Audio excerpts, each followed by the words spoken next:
हाँ जी, welcome students. तो discuss करते हैं अज का टॉपिक है जी। तो अज का अपना टॉपिक है जी हिस्टरी का जो पार्ट 8 जो 8th पार्ट है।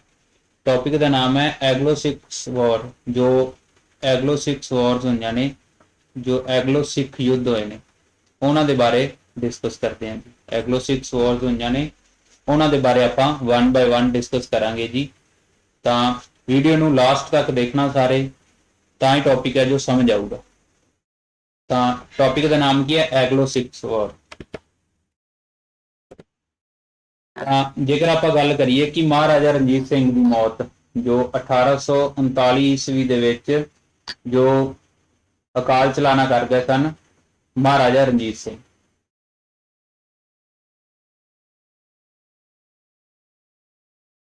महाराजा रणजीत सिंह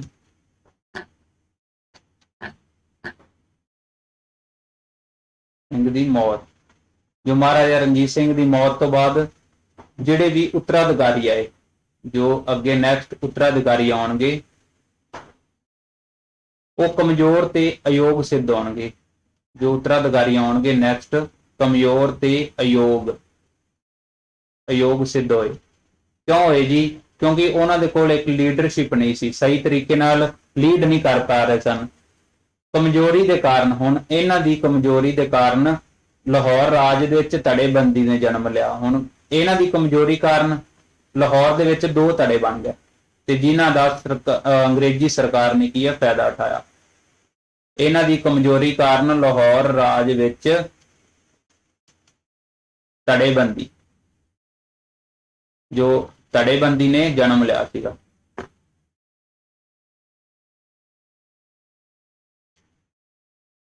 धड़ेबंदी ने जन्म लिया। हुण धड़ेबंदी ने जन्म किवें लिया कि कुछ लोग अपनी मर्जी करते सन, कुछ लोग अपनी मर्जी करते सन, तो दो धड़े हो गए, आपस में बनती नहीं सी। अंग्रेजी सरकार ने इस गल का फायदा उठाया और फायदा उठाने नाल की है, अंग्रेजी सरकार ने लाहौर की घेराबंदी स्टार्ट करती। जो अंग्रेजी सरकार ने लाहौर की घेराबंदी स्टार्ट करती।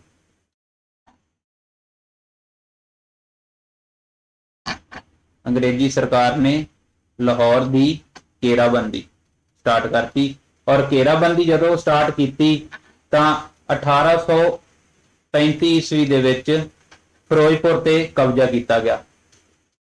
1835 ईस्वी दे विच आके फिरोजपुर ते कब्जा किया गया और जो 1835 दे विच कब्जा किया तो 1835 दे विच ही इत्थे एक छावनी बना ली, जो फिरोजपुर दे विच छावनी बना ली।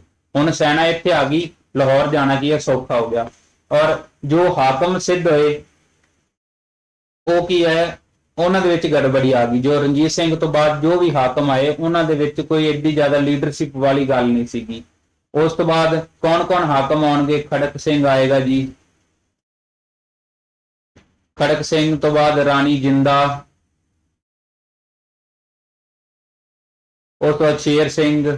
तो ये अगे जो भी राजे आए ने, जो भी हाकम आए ने, इन्हां दे विच लीडरशिप सही नहीं सी और ये जो हाकम सी सिद्ध तौर पर कमजोर साबित होए। और होर की कारण सीगा फर्स्ट एग्लो सिख युद्ध का जी। तो जो 1841 ईस्वी दे विच 1841 ईस्वी दे विच जो एग्लो अफगान युद्ध खत्म हो गया। एग्लो अफगाना दे नाल युद्ध लग गया सीगा। एग्लो अफगान युद्ध की हो गया खत्म। हुण ये खत्म होने दे नाल की होएगा कि अफगाना का एक दोस्त मुहम्मद का पुत्र सीगा अकबर खान, जो मुहम्मद अकबर खान सन ऑफ दोस्ता खान, इन्होंने की किया कि अंग्रेजों के विरुद्ध जो विरोध करता, किन्हां दे? अंग्रेजों के विरुद्ध। अंग्रेजों के विरुद्ध विद्रोह करता। हुण ये विद्रोह के कारण की हुंदा है कि अंग्रेजी सरकार इन्हां नूं दबाउण दे विच असफल रहिंदी है। इन्हां नूं दबाउण दे विच असफल रहिंदी है। हुण असफल हो गई, असफल रही तो की होएगा कि सिखां दे विच भी थोड़ा जिहा की होएगा कि क्यों ना असीं भी इन्हां ते अटैक करिए। तां उस तो बाद अंग्रेजां ने सिंध उत्ते कब्जा किया। अंग्रेजां ने सिंध उपर कब्जा, हुण सिंध उपर कब्जा किया।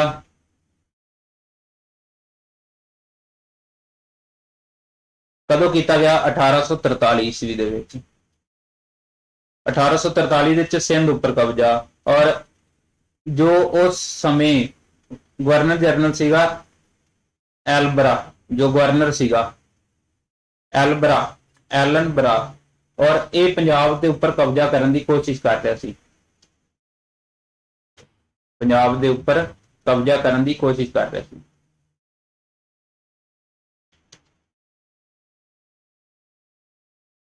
कोशिश कर रहा सीगा। हुण जदों ये कोशिश कर रहा सीगा तां इहने की कीता? सिंध ते कैंथल ते कब्जा कर लिया। सिंध ते कैंथल ते कब्जा। हुण जदों कब्जा हो गया तां की हो गया कि इधरों सिखां ने भी तैयारियां स्टार्ट करतियां युद्ध दियां, और उधरों की है अंग्रेजी सेना ने भी तैयारियां स्टार्ट करतियां। हुण एलन बरा की जगह ते वाइसराय चेंज हो जाएगा। जो एलन बरा की जगह ते वाइसराय कौन आएगा? Lord Hardinge. जो हार्डिंग है वो आएगा। तां 1844 ईस्वी दे विच 1844 ईस्वी दे विच एलन बरा की जगह कौन आया जी? हार्डिंग। जो हार्डिंग है नवा वाइसराय आ गया। हुण ये आ गया तां इधरों अंग्रेजी फौज ने भी तैयारी स्टार्ट करती, और इधरों की सिखां ने भी तैयारी स्टार्ट करती युद्ध की। और की होएगा? लाल सिंह ते तेज सिंह, जो लाल सिंह ते दो सिख सेना के मुखी सन, लाल सिंह ते तेज सिंह। हुण लाल सिंह ते तेज सिंह ने की कीता? सिखां नूं उस्काया, मतलब इन्हां नूं उत्साहित किया कि आपां की है जो अंग्रेजां दे विरुद्ध लड़दे हां। और इहदे विच लाल सिंह सीगा, जो लाल सिंह ये लाहौर दा की सीगा? प्रधानमंत्री, लाहौर दा प्रधानमंत्री। और तेज सिंह की जेकर गल करिए तो सेना दा, लाहौर सेना दा प्रमुख जो प्रधान सेनापति सीगा, जो प्रमुख सेनापति हुंदा है वो सीगा। हुण ये दोवें सन डरपोक, बई जेकर असीं लड़े तो असीं दोनों मारे जावांगे। दोनों डरपोक सन। जब डरपोक सन तो की होया? दोवें गुप्त रूप दे विच अंग्रेजी सेना दे नाल मिल गए।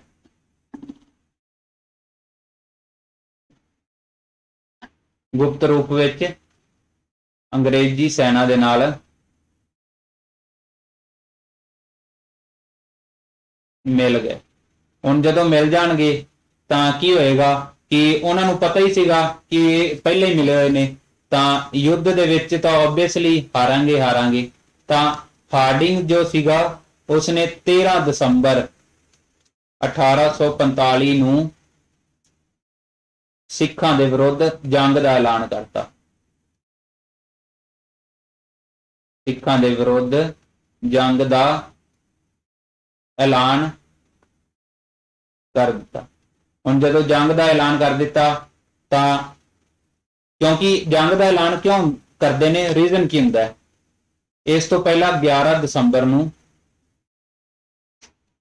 11 दसंबर 1845 ईस्वी नूं जो 60,000 सैनिक, लगभग 60,000 सैनिक हुंदे ने, जो सिख सैनिक हुंदे ने, वो किन्हां दी अगवाई दे विच, कौन इन्हां दी अगवाई करदे ने? लाल सिंह ते तेज सिंह। जो इन्हां दी अगवाई करदे ने लाल सिंह ते तेज सिंह। इन्हां दी अगवाई दे विच सतलुज नूं पार करदे हन। सतलुज पार करके की है? युद्ध लड़न जाते हैं। 60,000 सैनिक लाल सिंह ते तेज सिंह की अगवाई विच सतलुज पार करते हैं। हुण जदों पार करते हैं तो की होएगा कि अगे जाके 13 दसंबर को, जो 11 दसंबर को इन्होंने की है सतलुज पार किया 60,000 सैनिक दे नाल, तां इन्हां दे 2 दिन बाद ही जो लॉर्ड हार्डिंग है उसने की है जंग का ऐलान करता। जंग का ऐलान कदों किया? 13 दसंबर 1845 ईस्वी में। हुण इस तो बाद की है फर्स्ट लड़ाई जो कित्थे होएगी? मुद्दकी की लड़ाई होएगी। जो फर्स्ट लड़ाई होएगी किहदी होएगी? मुद्दकी की लड़ाई। मुद्दकी की लड़ाई हुण जो इहदे विच कौन होएगा? अंग्रेजी सरकार दे वल्लों ह्यूंग गफ, जो अंग्रेजी सेना दे वल्लों कौन हैड होएगा? ह्यूंग गफ। ह्यूंग गफ होएगा। और इधरों लाल सिंह छोटी जी सेना लैके की है मुद्दकी पहुंचेगा युद्ध लड़न के लिए। जो लाल सिंह है छोटी जी सेना लैके युद्ध लड़न जाएगा। ਇਹਦੇ ਵਿੱਚ ਹੁਣ दो ਕਿਹੜੇ ਹੋਣਗੇ जी? जो अंग्रेजी सेना ਦੇ ਵੱਲੋਂ ਹਿਊਂਗ ਗਫ ਹੋਏਗਾ, ਹਿਊਂਗ ਗਫ, और लाल सिंह सिखां ਦੇ ਵੱਲੋਂ ਹੈਡ ਹੋਏਗਾ। और ਇਹ ਲੜਾਈ ਕਦੋਂ ਲੜੀ ਜਾਂਦੀ ਹੈ जी? 18 ਦਸੰबर 1845 ईस्वी। पहली लड़ाई जो लड़ी जाएगी 1845 ईस्वी दे और कित्थे होएगी? मुद्दकी दे विच। और लाल सिंह पहले योजना बना लेंदा कि चलदी लड़ाई दे विच छड्ड के भज जांदा। चलदी लड़ाई नूं छड्ड के भज जांदा। पहले योजना बनाई हुंदी है क्योंकि अंदर खाते मिले हुंदे ने। और इन्हां दे विच जित की होंदी है ब्रिटिश सरकार दी और कह सकते हैं ह्यूंग गफ दी। ह्यूंग गफ। तो पहली लड़ाई दे विच किहनां दी जित होई जी? जो अंग्रेजी सेना दी। और इस तो बाद दूजी लड़ाई होएगी फिरोज शहर दी लड़ाई। फिरोज शाह या फिरोज शहर दी लड़ाई। फिरोज शाह या फिरोज शहर दी फिरोज शहर की लड़ाई। हुण इहदे विच की होएगा कि 18 नूं उत्थों आए, 21 नूं की होएगा? 21 दसंबर, जो 21 दसंबर 1845 ईस्वी नूं दोनों सेना दे विचकार लड़ाई होएगी। और इन्हां दे विच कौन कौन होणगे जी? ह्यूंग गफ,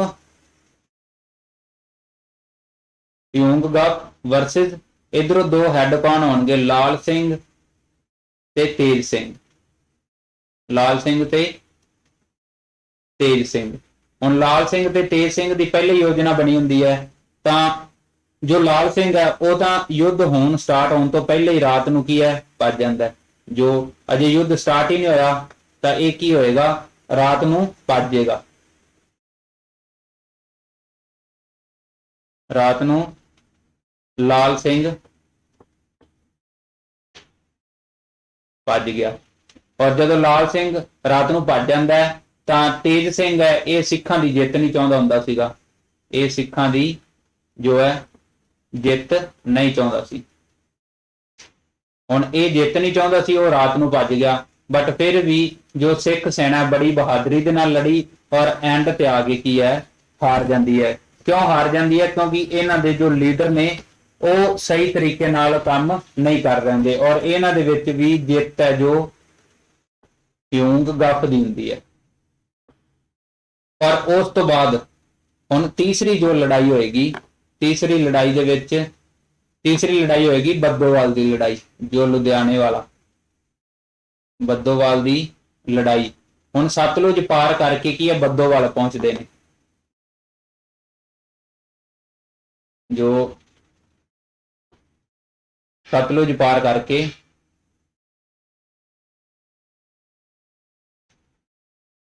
सतलुज जो दरिया है पार करके ये लड़ाई लड़ी जाती है बद्दोवाल की लड़ाई। कदों जी? 21 जनवरी 1846 ईस्वी नूं। हुण 21 जनवरी 1846 ईस्वी ਨੂੰ ਲੜਾਈ ਲੜੀ ਜੇਗੀ। ਹੈਡ ਕੌਣ ਹੋਣਗੇ?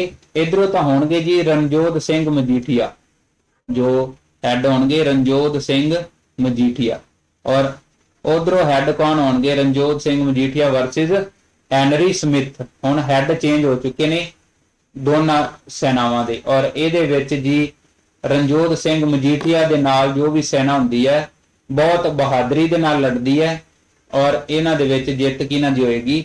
ਸਿੱਖਾਂ ਦੀ ਜਿੱਤ ਹੋਏਗੀ। ਰਣਜੋਧ ਸਿੰਘ ਮਜੀਠੀਆ ਦੇ ਅੰਡਰ ਜੋ ਵੀ ਸੈਨਾ ਲੈ ਕੇ ਜਾਂਦੇ ਨੇ ਉਹਨਾਂ ਦੀ ਜਿੱਤ ਹੋਏਗੀ। ਹੁਣ ਪਹਿਲੀ ਲੜਾਈ ਤੇ ਦੂਸਰੀ ਲੜਾਈ ਦੇ ਵਿੱਚ ਜੋ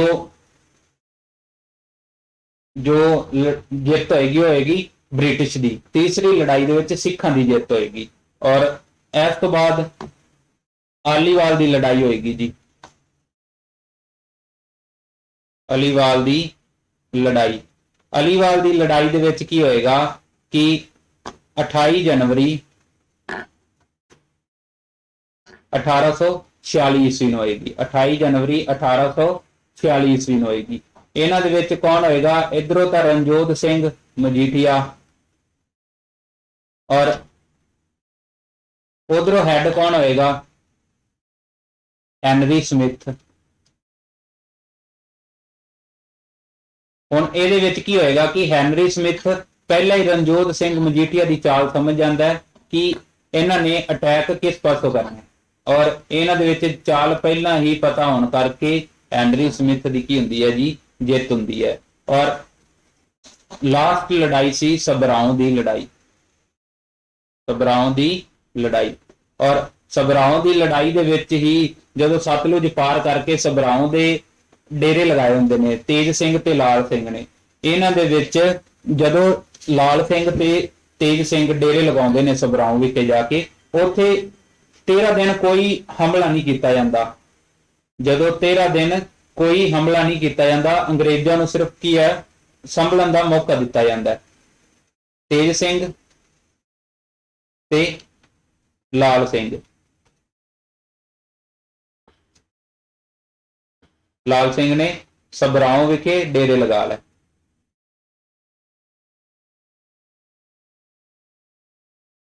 ਹੁਣ ਜਦੋਂ ਇਹਨਾਂ ਨੇ ਡੇਰੇ ਲਗਾ ਲਏ ਤਾਂ ਇੱਥੇ ਕੀ ਕੀਤਾ ਗਿਆ ਜੀ? 13 ਦਿਨ ਅੰਗਰੇਜ਼ੀ ਸਰਕਾਰ ਨੂੰ ਸੰਭਲਣ ਦਾ ਮੌਕਾ ਦਿੱਤਾ ਗਿਆ। ਅੰਗਰੇਜ਼ਾਂ ਨੂੰ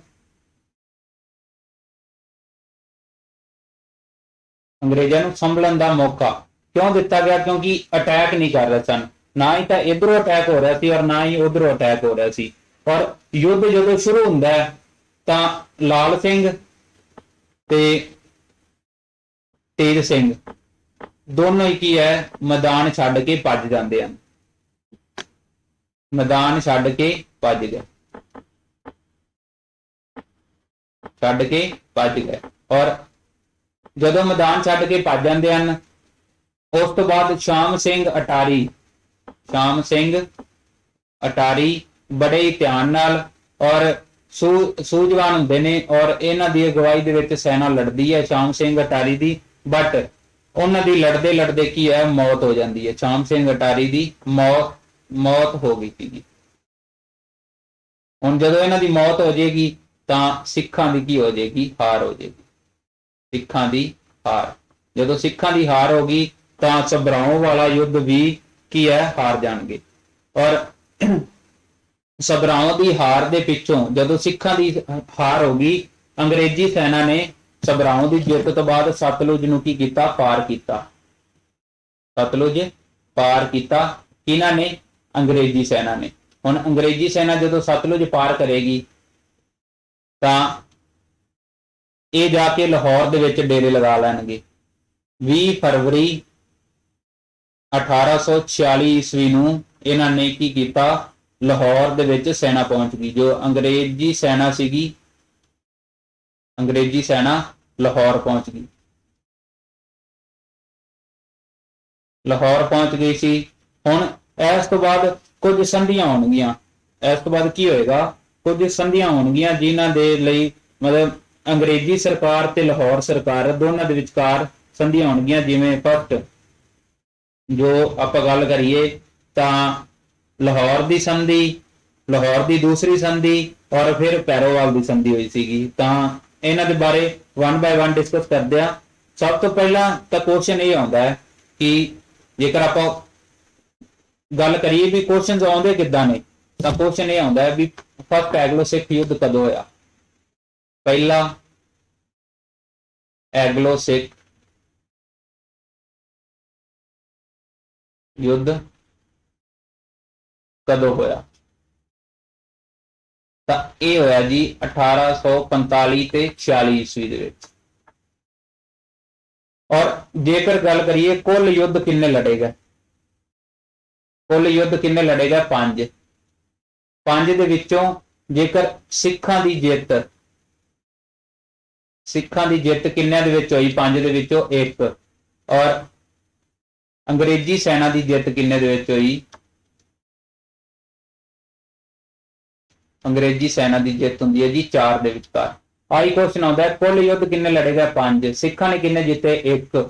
ਔਰ ਅੰਗਰੇਜ਼ਾਂ ਨੇ ਕਿੰਨੇ? 4। ਯੁੱਧ ਲੜਿਆ ਕਦੋਂ ਗਿਆ? ਤਾਂ ਉਹ 45-46 ਈਸਵੀ ਦੇ ਵਿੱਚ। ਇਸ ਤੋਂ ਬਾਅਦ ਕੁਝ ਸੰਧੀਆਂ ਹੋਣਗੀਆਂ, ਲਾਹੌਰ ਦੀ ਸੰਧੀ ਪਹਿਲੀ ਔਰ ਦੂਸਰੀ।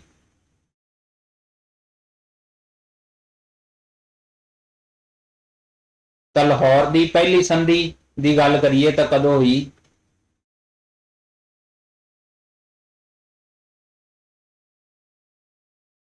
ਪਹਿਲੀ ਸੰਧੀ ਹੋਈ ਸੀਗੀ ਜੀ 9 ਮਾਰਚ 1846 ਈਸਵੀ ਨੂੰ। ਔਰ ਉਸ ਤੋਂ ਬਾਅਦ ਜੇਕਰ ਗੱਲ ਕਰੀਏ ਲਾਹੌਰ ਦੀ ਦੂਜੀ ਸੰਧੀ, ਜੋ ਲਾਹੌਰ ਦੀ ਦੂਸਰੀ ਸੰਧੀ ਹੋਈ ਸੀ ਉਹ ਕਦੋਂ ਹੋਈ ਸੀਗੀ? ਉਹ ਹੋਈ ਸੀ ਦੂਸਰੇ ਦਿਨ ਬਾਅਦ ਹੀ 11 ਮਾਰਚ 1846 ਈਸਵੀ ਨੂੰ। ਔਰ ਦੂਸਰੀ ਸੰਧੀ ਤਾਂ ਹੋਈ ਸੀ ਕਿਉਂਕਿ ਲਾਲ ਸਿੰਘ ਨੇ ਬੇਨਤੀ ਕੀਤੀ ਸੀ ਅੰਗਰੇਜ਼ੀ ਸਰਕਾਰ ਦੇ ਕੋਲ ਕਿ ਦੂਸਰੀ ਸੰਧੀ ਵੀ ਕਰੋ, ਲਾਲ ਸਿੰਘ ਦੀ ਬੇਨਤੀ ਤੇ। ਔਰ ਫਸਟ ਸੰਧੀ ਕਿਹਨਾਂ ਦੇ ਵਿਚਕਾਰ ਹੋਈ ਸੀ? ਜੋ ਹਾਰਡਿੰਗ ਸੀਗਾ ਤੇ ਲਾਹੌਰ ਸਰਕਾਰ। ਉਸ ਤੋਂ ਬਾਅਦ ਜੇਕਰ ਆਪਾਂ ਗੱਲ ਕਰੀਏ ਪੈਰੋਵਾਲ ਦੀ ਸੰਧੀ ਹੋਈ ਇੱਕ। ਕੀ ਹੋਈ ਸੀ? ਪੈਰੋਵਾਲ ਦੀ ਸੰਧੀ। ਤਾਂ ਪੈਰੋਵਾਲ ਦੀ ਸੰਧੀ ਹੁੰਦੀ ਹੈ 26 ਦਸੰਬਰ ਨੂੰ ਜੀ।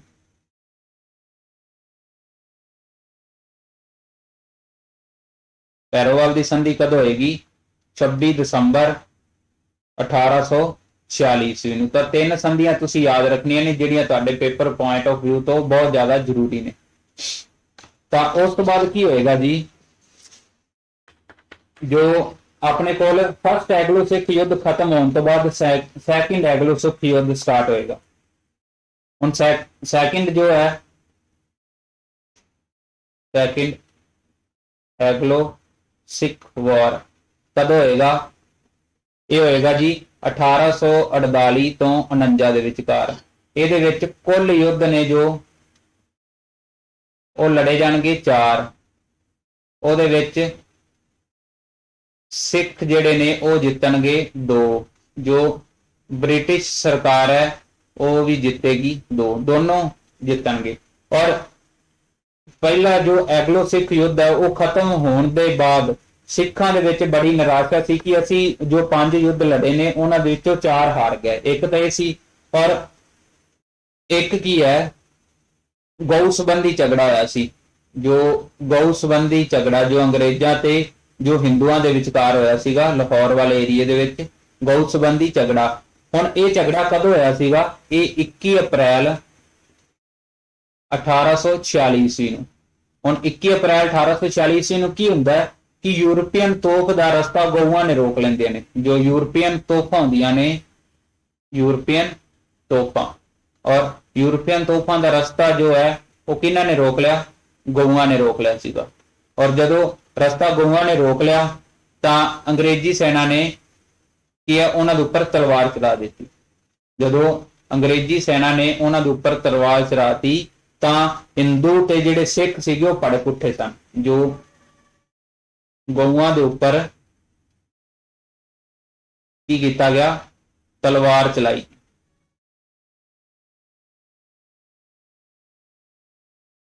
ਔਰ ਇਹਦੇ ਨਾਲ ਕੀ ਹੁੰਦਾ ਹੈ, ਸਿੱਖ ਤੇ ਹਿੰਦੂ पड़क उठे। हुण पड़क उठे तो युद्ध दी तैयारियां फिर स्टार्ट हो गई। जो पड़क उठे सन तो युद्ध दी तैयारियां फिर स्टार्ट हो गई। और इस तो बाद जो संधियां हुई सी उन्हां दे विच की कीता गया सी, सिख सेना की जो गिनती ते उन्हां दी तनख्वाह दे विच घाटा किया गया। हुण जिन्ने भी सिख सन जो सेना दे विच सन, सिख सेना की गिनती ते तनख्वाह घटाना, जो सिख सेना की गिनती भी घटाती ते तनख्वाह भी घटाती। और यह कहा गया कि शहरी जो रखिया है वो कौन अंग्रेजी सरकार करेगी। उस तो बाद डलहौजी की पंजाब के उत्तर कब्जे करने की विਉਂत जो 1848 ईस्वी ਦੇ ਵਿੱਚ स्टार्ट हुई कि लार्ड डलहौजी चाहता ਸੀਗਾ कि जनवरी 1848 ਦੇ ਵਿੱਚ ਇਹਦੇ ਉੱਪਰ कब्जा कर लीए। और महारानी जिंदा ਨੂੰ जो देश निकाला दे दिता गया। और इस तो बाद पंजाब के उत्ते अंग्रेजा ने हमला किया। तो जो अंग्रेजी सेना है पंजाब के उपर अंग्रेजा ने किया हमला किया। कदों किया जी?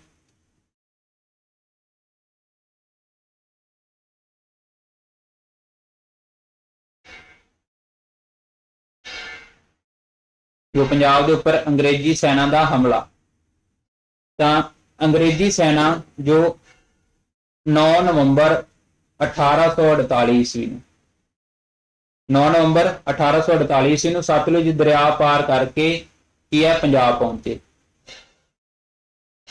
हुण जो सतलुज दरिया पार करके 13 नवंबर नूं की करनगे, लाहौर पहुंच जाएगी सेना।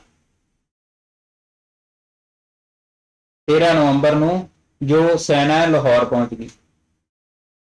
हुण लाहौर पहुंच गई तो सिखां नूं भी पता लग गया कि ये पंजाब के उपर कब्जा करना चाहते हैं। तो पहली लड़ाई कित्थे होएगी जी? रामनगर की लड़ाई। हुण रामनगर की लड़ाई कित्थे होएगी? दरिया जो चनाब है ना वो सज्जे पासे, दरिया चनाब दे सज्जे पासे।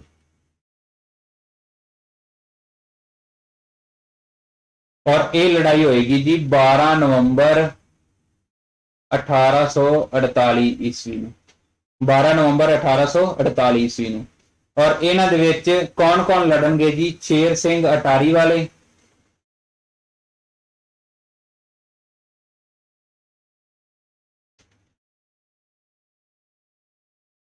शेर सिंह अटारी वाला वर्सेस ह्यूंग गफ। जो अंग्रेजी सेना का हैड होएगा वो होएगा ह्यूंग गफ। और इधरों अपने हैड होंगे शेर सिंह अटारी वाला। और जित की है सिखां दी हुंदी है जी। पहली लड़ाई दे विच जित जिहड़ी है वो सिखां दी हुंदी है। ठीक है, तो फर्स्ट लड़ाई याद रखना रामनगर की लड़ाई। टोटल 4 लड़ाइयां होंगियां। और सैकेंड चिल्लियां वाला की लड़ाई हुंदी है जी।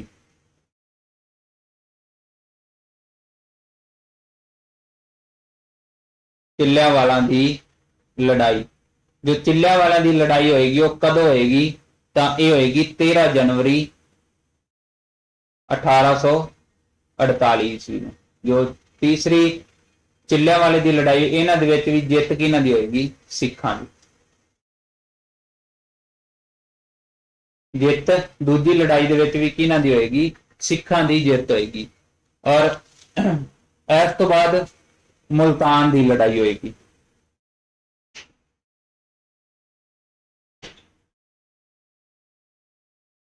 मुल्तान की लड़ाई, मुल्तान की लड़ाई कदों होएगी? 22 जनवरी 1849। 22 जनवरी 1849 ईस्वी दे विच। सॉरी 13 कर लो, 13 जनवरी 1849 कर लो, 48 नहीं है।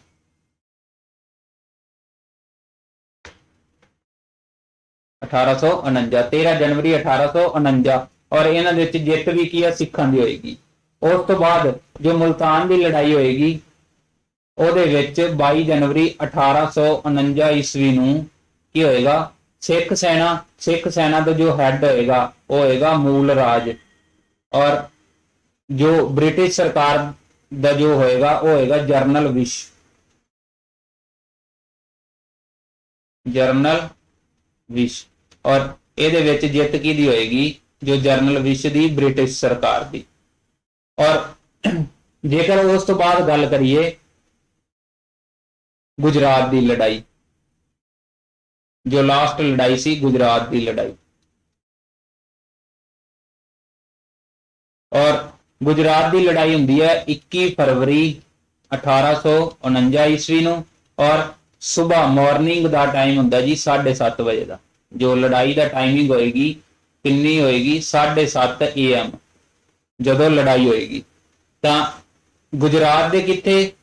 ਚਨਾਬ ਦਰਿਆ ਦੇ ਕੰਢੇ ਤੇ। ਜੋ ਗੁਜਰਾਤ ਹੈ ਚਨਾਬ ਦਰਿਆ ਦੇ ਕੰਢੇ, ਹੁਣ ਉੱਥੇ ਲੜਾਈ ਲੜੀ ਜਾਏਗੀ ਚਨਾਬ ਦਰਿਆ ਦੇ ਕੰਢੇ। ਤਾਂ ਇਧਰ ਹੋਏਗਾ ਜੀ ਚਤਰ ਸਿੰਘ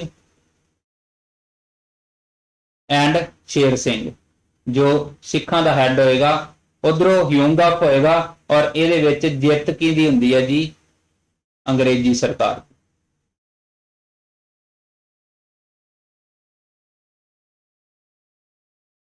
ਜੋ ਜਿੱਤ ਹੋਏਗੀ ਅੰਗਰੇਜ਼ੀ ਸਰਕਾਰ ਦੀ। ਹੁਣ ਜੋ ਸੈਕਿੰਡ ਐਗਲੋ ਸਿੱਖ ਯੁੱਧ ਸੀਗਾ, ਜੋ ਸੈਕਿੰਡ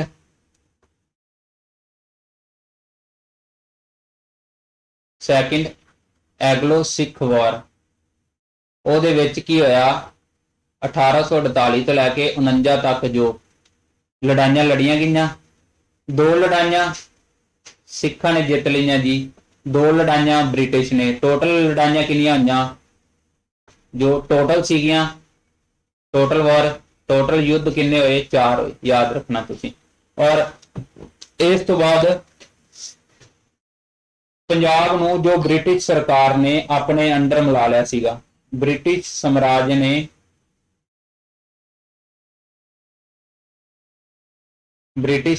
ਨੇ ਪੰਜਾਬ ਨੂੰ ਆਪਣੇ ਅਧੀਨ ਕਰ ਲਿਆ।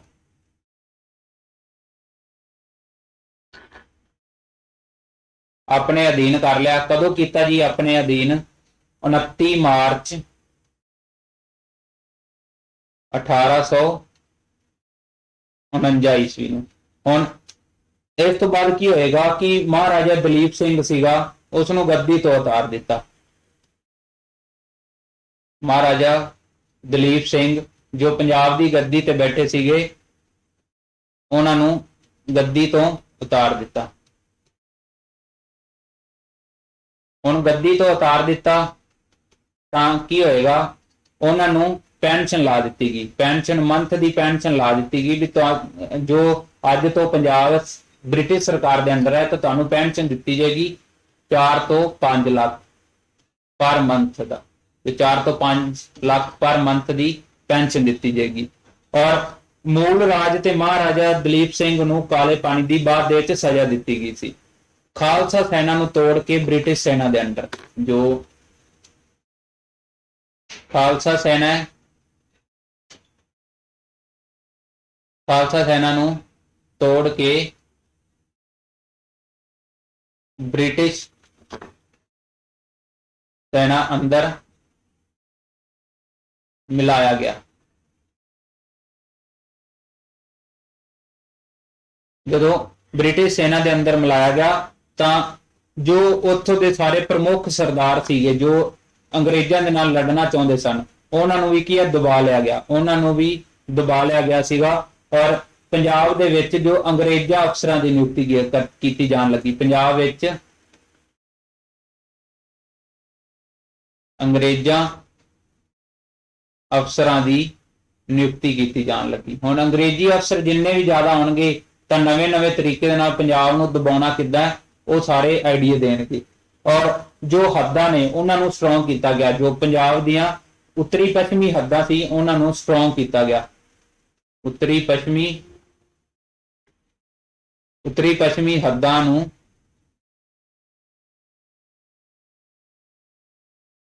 ਸਟਰੋਂਗ ਕੀਤਾ ਗਿਆ। ਹੁਣ ਜਦੋਂ ਸਟਰੋਂਗ ਕੀਤਾ ਗਿਆ ਤਾਂ ਉਸ ਤੋਂ ਬਾਅਦ ਪੁਨਰ ਵਿਵਸਥਾ ਕੀਤੀ ਜਾਏਗੀ ਰਾਜ ਦੀ। ਔਰ ਪੁਨਰ ਵਿਵਸਥਾ ਦੇ ਨਾਲ ਇਸ ਤੋਂ ਬਾਅਦ ਜੋ 1947 ਤੱਕ ਪੰਜਾਬ ਵੀ ਕੀ ਹੈ ਅੰਗਰੇਜ਼ਾਂ ਦੇ ਕਬਜ਼ੇ ਹੇਠ ਰਹੇਗਾ। ਜੋ 1849 ਤੋਂ ਲੈ ਕੇ 1947 तक की है अंग्रेजा के कब्जे हेठ रहेगा। और किन्ने साल रहेगा जी, तो देखो 1947 और 1849 कितना बन गया 8 13 और कितना बन जाएगा 9 98 साल।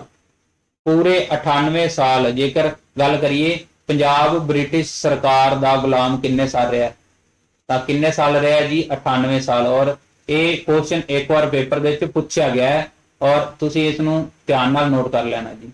और इस नाल अपना जो टॉपिक है जी वो हुंदा है कंप्लीट। और thank you ji, thanks for watching. Video नूं लास्ट तक देखा करो जी, और वीडियो नूं लाइक, चैनल नूं की कर दो जी सबसक्राइब जेकर कोई फर्स्ट टाइम विजिट कर रहा था, और वीडियो नूं वध तो वध शेयर करया करो। और जे कोई टॉपिक दे विच दिक्कत है तो तुसी इस नंबर ते कंटैक्ट कर सकते हो। SST और GK, SST and GK, SST ETT cadre दे लई जो 5994 है जी, और GK फॉर ऑल कॉम्पीटिटिव जो कॉम्पीटिटिव एग्जाम्स ने उन्हां दे लई तुसी और कंटैक्ट कर सकते हो। ऑफलाइन एंड ऑनलाइन जो बैच ने वो चल रहे हैं, ऑफलाइन एंड ऑनलाइन जो। तो थैंक यू राजे, अगली वीडियो लैके जल्दी मिलते हैं।